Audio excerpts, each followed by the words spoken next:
नमस्कार। अपने आज के वीडियो में हम वामन परिवर्तनी एकादशी के महात्म को जानेंगे। धर्मराज युधिष्ठिर बोले कि हे भगवान, भादो मास शुक्ल पक्ष की एकादशी का क्या नाम है तथा उसकी विधि क्या है? उस एकादशी के व्रत को करने से कौन सा फल मिलता है तथा उसका उपदेश कौन सा है, सो सब समझाकर कहिए।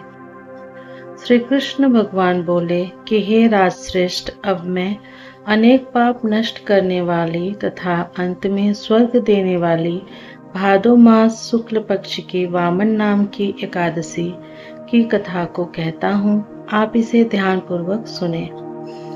इस एकादशी को जयंती एकादशी भी कहते हैं। इस एकादशी की कथा के सुनने मात्र से ही समस्त पापों का नाश हो जाता है। इस एकादशी के व्रत का फल वाजपेयी यज्ञ के फल से भी अधिक है। इस जयंती एकादशी की कथा से नीच पापियों का उद्धार हो जाता है।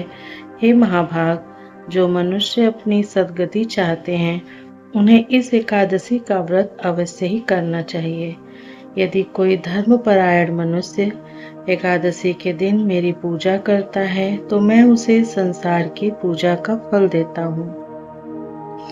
जो मनुष्य मेरी पूजा करता है उसे मेरे लोक की प्राप्ति होती है, इसमें किंचित मात्र भी संदेह नहीं है।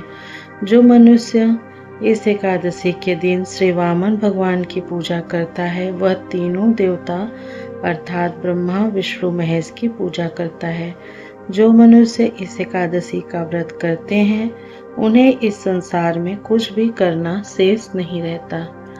इस एकादशी के दिन श्री विष्णु भगवान करवट बदलते हैं, इसलिए इसे परिवर्तनी एकादशी भी कहते हैं। इस पर श्री युधिष्ठिर बोले कि हे भगवान, आपके वचनों को सुनकर मुझे महान संदेह हो रहा है कि आप किस प्रकार सोते तथा करवट बदलते हैं। आपने बलि को क्यों बांधा और वामन रूप धारण करके क्या लीलाएं की? चतुर्मास व्रत की विधि क्या है तथा आपके शयन करने पर मनुष्य का क्या कर्तव्य है, सो सब विस्तार पूर्वक कहिए। श्री कृष्ण भगवान बोले कि हे राजन, अब आप पापों को नष्ट करने वाली कथा का श्रवण करो। त्रेता युग में बलि नाम का एक दानव था। वह अत्यंत भक्त, दानी, सत्यवादी तथा ब्राह्मणों की सेवा करने वाला था। वह अपनी भक्ति के प्रभाव से स्वर्ग में इंद्र के स्थान पर राज्य करने लगा।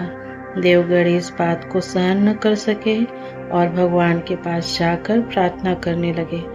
अतः मैंने वामन रूप धारण किया और अत्यंत यशस्वी बालक, ब्राह्मण बालक के रूप में राजा बलि को जीता।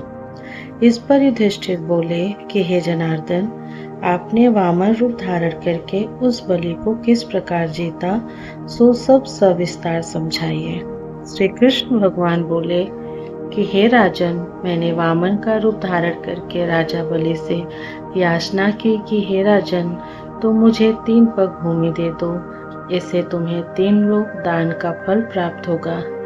राजा बलि ने इस छोटी सी याचना को स्वीकार कर लिया और भूमि देने को तैयार हो गए। तब मैंने अपने आकार को बढ़ाया और भूलोक में पैर, भूअरलोक में जंघा, स्वर्गलोक में कमर, महरलोक में पेट, जनलोक में हृदय, तपलोक में कंठ और सत्यलोक ब्रह्मलोक में मुख रखकर अपने सिर को ऊंचा उठा लिया।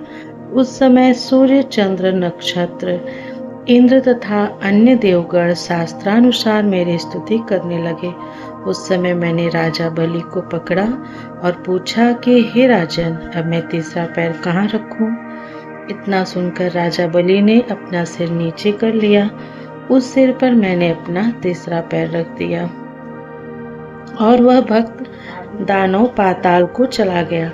जब मैंने उसे अत्यंत विनीत पाया तो मैंने उससे कहा कि हे बलि, मैं सदैव तुम्हारे पास ही रहूंगा। भादो के शुक्ल पक्ष की परिवर्तनी नामक एकादशी के दिन मेरी एक प्रतिमा राजा बलि के पास रहती है और एक क्षीर सागर में शेष नाग पर शयन करती रहती है।